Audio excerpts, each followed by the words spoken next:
ساعات عملاء كتير ما بتحبش انها تصور المنتجات بتاعتها، سواء كان مفيش بادجت للتصوير اصلا، او ساعات ما بيبقاش في وقت اصلا للتصوير وبنبقى عايزين ننزل بالكامبين ضروري. انا تخيلت الكامبين بتاعتي لكافيه، الكافيه عامل اوفر ان انت هتطلب اي تشيز كيك هتاخد معاها قهوه هديه، وفي نفس الوقت بيكون عايز الصور بتاعته ما يكونش حد استخدمها قبله وصعب حد يستخدمها تاني غيره. كل اللي انا هعمله ان انا فتحت ارت بورد زي دي في الفوتوشوب، وهاجي هنا هدوس كنترول اي، وبعد كده هروح على قائمه اديت واقول له جنريتيف فيل، واجي في برومبت اكتب وودن تيبل، واكتب هنا كوفي،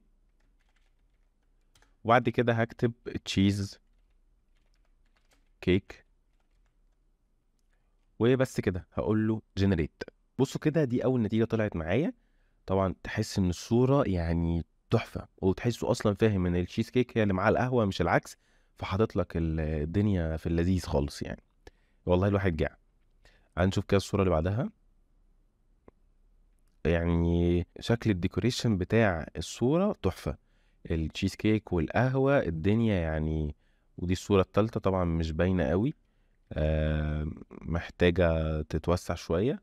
أنا من رأيي إن دي أفضل نتيجة فيهم هم كلهم. بمجرد ما أوصل للمرحلة دي كل اللي جاي سهل جدا، أنا كل اللي محتاجه إن أنا أكتب بس. فكل اللي أنا هعمله ببساطة شديدة أقوم جاي عامل ريكتانجل كده بسيط.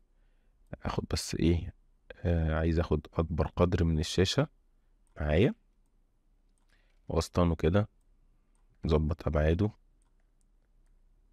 كده كده، وصغر كده شوية. تمام.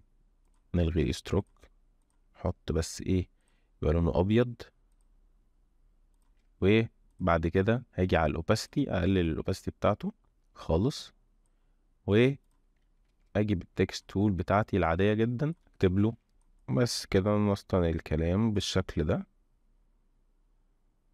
ممكن بقى اغير لون التكست نفسه بالشكل ده، ممكن اخليه انا مثلا درجه من درجات البني اللي في الصوره، وليكن نخليها غامقه شويه كده. ده كده الشكل النهائي. ممكن احط اللوجو، ايكونز هنا، رقم التليفون، سوشيال ميديا اكاونت، اي حاجه، وابقى خلصت التصميم وما خدش مني 5 دقايق على بعض. فديك عرفت تعمل ايه لو